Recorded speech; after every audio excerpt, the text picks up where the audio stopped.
Hello, viewers. Good morning. In continuation of our brief guidance on various topics that may be useful for writing any fraud examination, fraud examination. I have earlier started with a few lessons, and then today I would like to briefly highlight the importance of financial institutions frauds. We all know, and what we meant by financial institution fraud in this context is regarding the various frauds that we keep reading and regarding by the banks. You can see a lot of my postings on my YouTube videos and LinkedIn postings. Day in and day out, we come across various big scams and frauds. Basically, what you should understand is various types of frauds that are perpetrated by both insiders and outsiders, and collusion by insiders and with outsiders, and also sometimes pressure from top, and involvement of even top people, at times influential people, politicians, the big business people.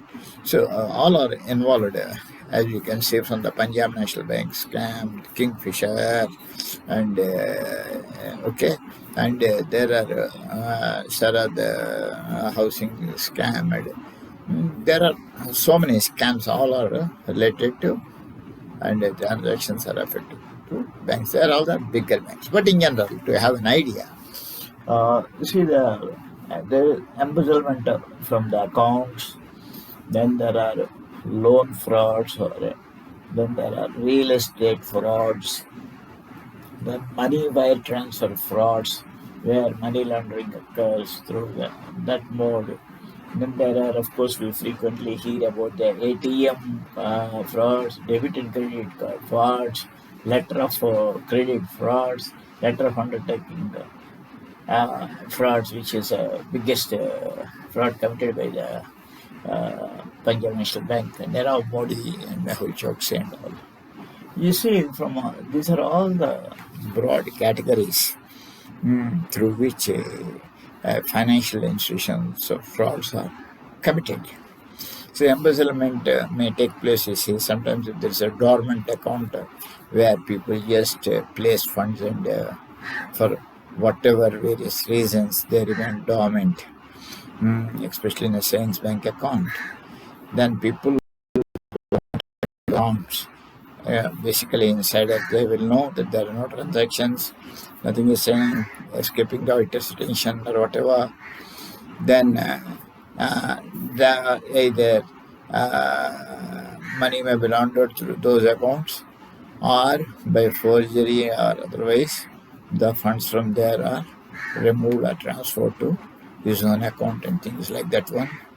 Apart from adjustment of any cash payments there and here that are within his control at the base clerical level or whatever, at that level. Then, of course, loan frauds is the biggest menace of the whole banking and financial institutions setup. The biggest scam, despite all the policies, procedures, audits, and all that one, that is still going unabated, which, in my personal opinion, feel is happening because it is all done with the knowledge, or in some cases, and in some cases with the insider's help, starting from down below to to top level management of a particular bank, with the perpetrator who may be a big borrower. See, and that is the biggest means, and day in and day out we see crores and crores of rupees are being manipulated, done, and nobody knows, and they become NPAs, and the NPAs are written off. That means the money is gone, and in most of the cases the perpetrator brought to book, after long legal issues, and that this, as we are now seeing in the case of Vijay Mallya and Mehul Choksi and what you call Nirav Modi, and so all these big names at one time, big businesses, they ended up duping the banks. So, by taking loans, by misusing, letter of credit, letter of undertaking, all forged documents, wrong documents, and it is not that simply the person who is committing the fraud himself is able to do all this one. Invariably, there is a hand inside. But the point of our discussion is financial institutions frauds at the bank. These advances or loans is the biggest segment through which crores of rupees are siphoned off. Okay? And so, despite saying that we are strict, we are monitoring, new policies have come, new guidelines have come, and day in and out, when I was doing audit, obviously, you will see guidelines, revised guidelines, emergency guidelines. Nobody sees them. Nobody has the time to look into it. Everybody is busy giving loans, collecting loans. Okay, that is my experience, unfortunately, when I was doing the audits. So that is the biggest thing, and many of you are aware of this because day in and day out you will see them. Okay, it is not only in India I'm talking; it happens across the world without any exception. And real estate frauds is nothing but again when you take the advances by pledging your documents of the properties and all its collateral securities and all that one. They're big frauds because the documents may be duplicated, the documents are maybe forged, they do not belong to them, or they might have taken loans against that with somebody or some bank. The thing is, unfortunately, despite all the theoretical aspects of the strictness, it doesn't happen practically. Somebody deposits something and suddenly says, I want it for something from legal opinion. Meanwhile, he may take those papers and give in another bank and take loan from there also. So again, he will manipulate and bring them back. Okay, whatever happens. Okay, it just happens under the noses, but nobody seems notice these things. So by these things and property valuation is another big thing. 50 lakh one may be valued as a 1 crore or 2 crores property. And basing on that valuation report and all that one also, again loans are disbursed, and such again that is a fraud because when you take more than what you have, first of all, God knows when you will realize that money by liquidating whatever is there. On top of that, he borrowed much more than that. And so anyway, it's again NPA. Because they are diverted, misused, personal usage is done, are diverted to some other projects or something has gone wrong, even though properly doing the job. So these loan frauds, real estate frauds is nothing but a part of these advances only, because advances are given under, against various facts. Okay, advance given a fixed deposit, no issue. They give you up to 80% or something, and the deposit is with them, and they will lock it and block it. Lien is there and closed it. That's it. All these things happen, especially in cash credits. Okay, and advances, giving huge cash credit limits for working capital requirements and all that one. Apart from that, huge capital loans which are misused or things are diverted. And so actually, the LOC, LOU, these loan fraud, they're all interconnected as such. And it happens day in, day out in all banks. Okay, today we talk of fraud, and you give a gap of week or 10 days, again you talk of another fraud somewhere. Okay, doesn't matter, you have to search for it.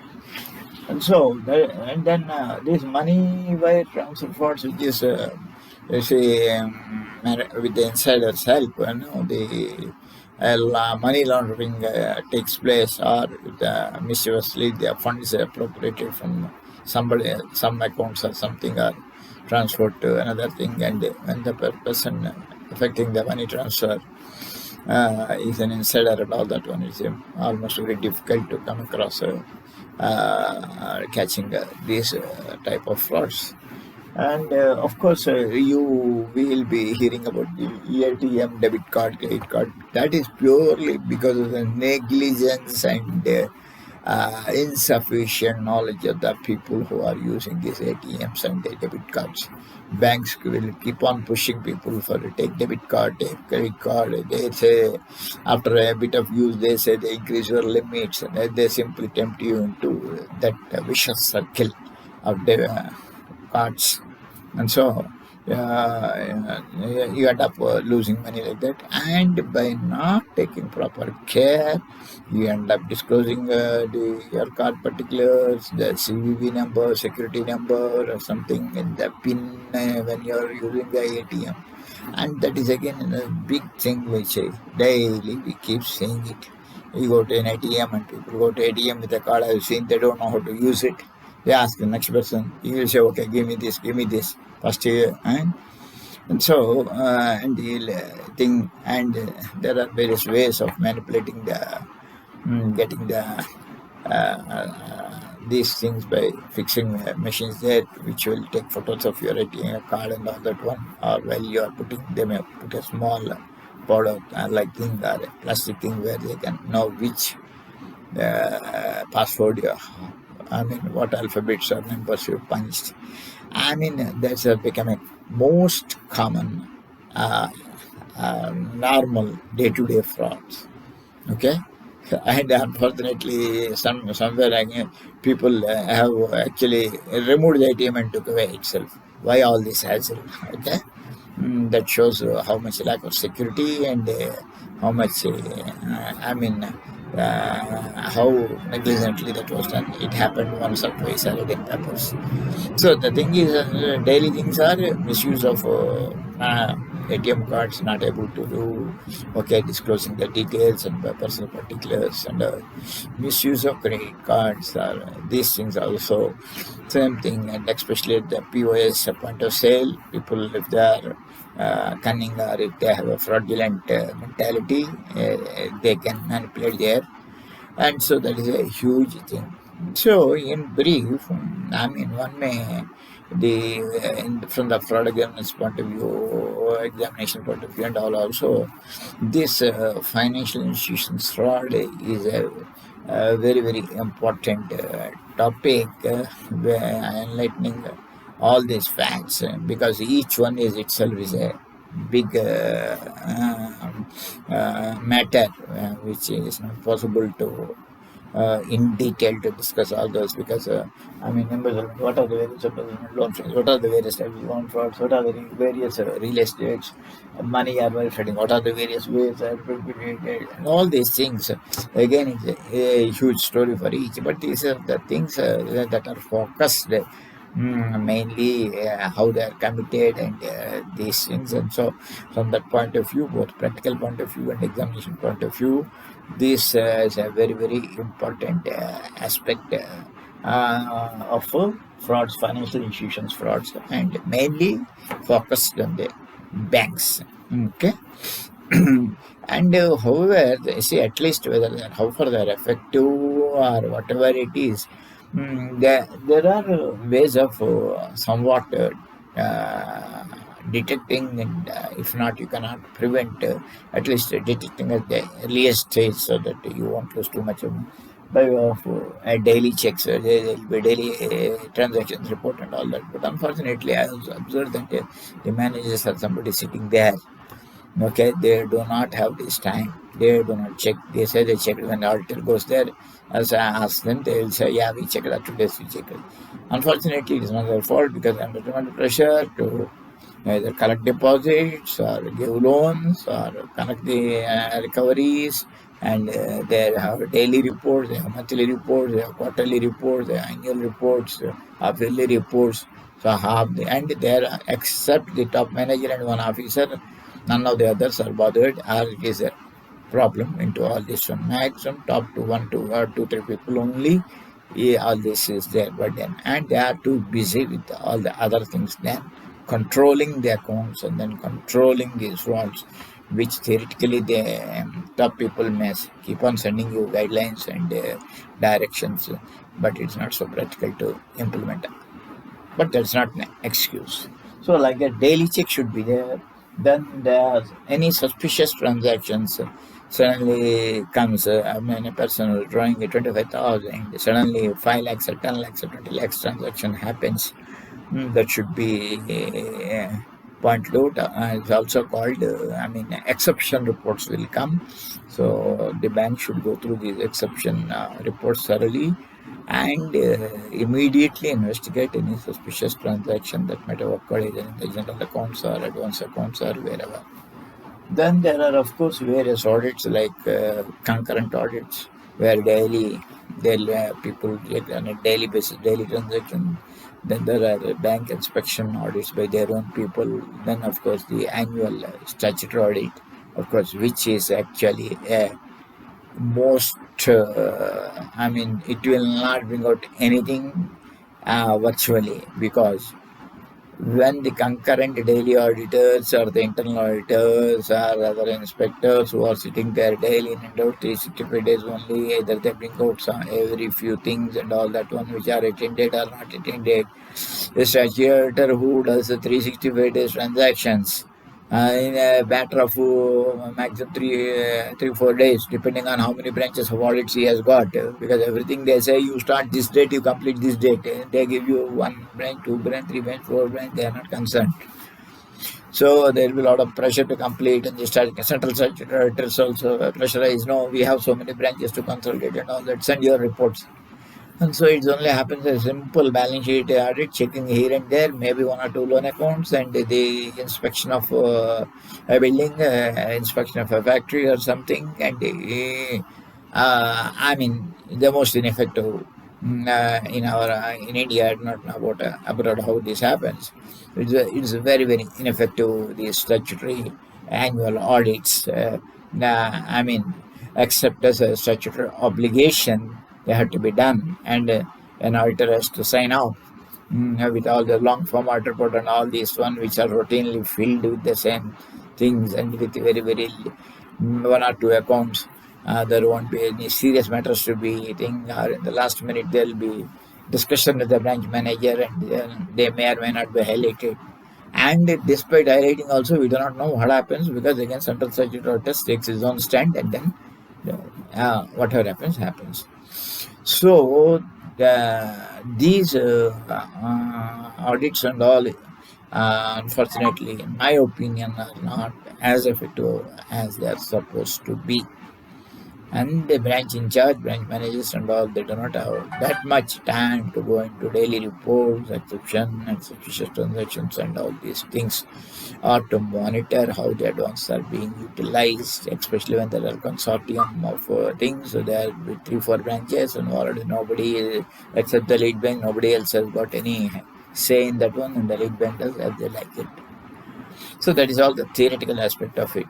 And also the same things we should see from an academic point of view and from an examination point of view also.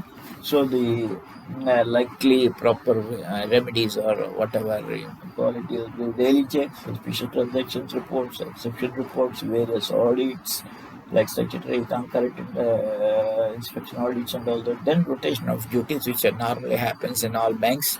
They will be rotated every 3 years or something, especially the credit staff, or whether it is a branch manager and all that happens. So as a routine, it happens. And then, of course, strict guidelines from time to time, which are dumped daily, because you keep seeing, because as auditors, we ask them, what are the RBI guidelines, what are the guidelines from your head office and all these things. And okay, there are so many of them. And I do not know how much time these people and the branch level have the time to go through them and to follow them and all that. It is definitely not happening 100%.